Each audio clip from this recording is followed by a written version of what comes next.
Hi, I'm Karen Collins. How much time do you spend sitting each day?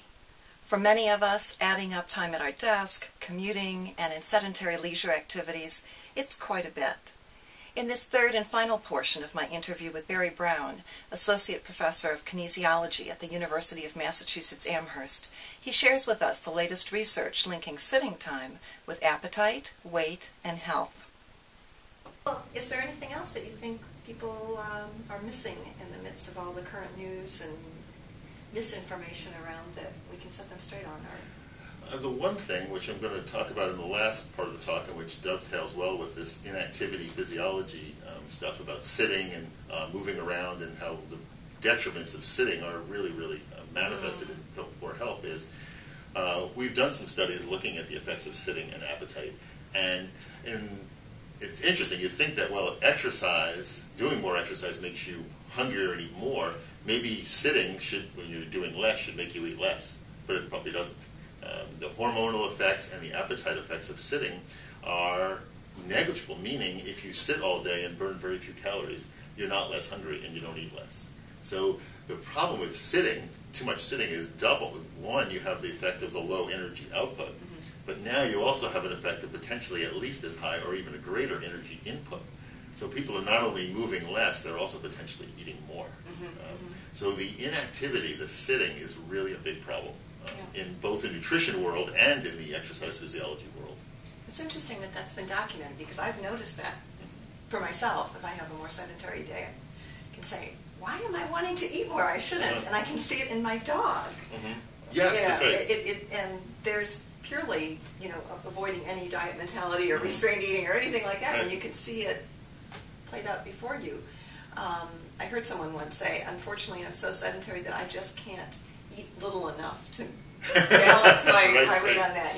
There's a point where you just can't cut down low enough to make that sedentary life balance.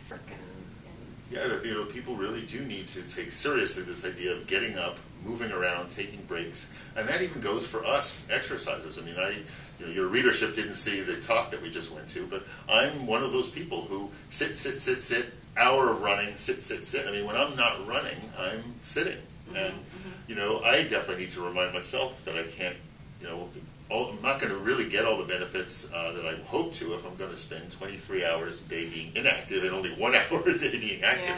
Yeah. Now, some of the suggestions for that have been like every hour getting up and just doing something just to move your muscle fibers and get them shifting the metabolism a little bit. Not that you're burning that many calories, but just the metabolic changes that are going. Do we have valid research on that, or is that just kind of the best hypothesis at the moment? That's the best hypothesis at the moment.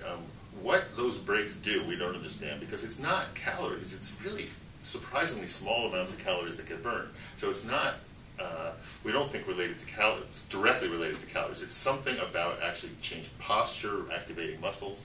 So we're in the midst of a study right now. We finished collecting the data, we're just analyzing it now, where we actually went to people's workplaces.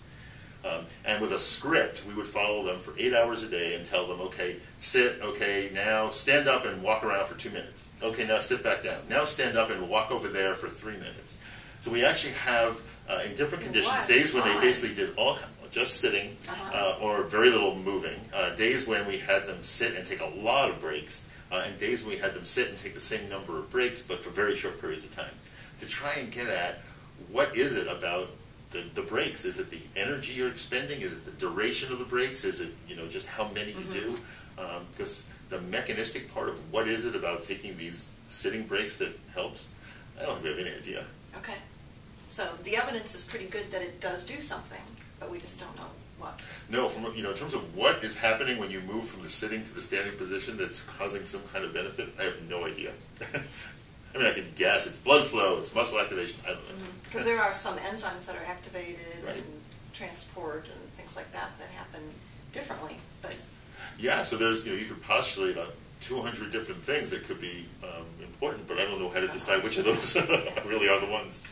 Well, it'll be really exciting to see that study come out, because that sounds really fascinating to get a handle on it and even see if it makes a difference if you did 2 minutes every hour or 15 minutes every 2 hours. Or yeah, it will be. And I like it that we finally ventured outside the lab too and kind of look at people in their sort of natural environment in their workplace. That's going to be fun to sort of see how this plays out in the real world. Yes, yes. Well, thank you so much for taking the time with me today. I really Oh, you're welcome. appreciate This is fun. That's great. And thank you.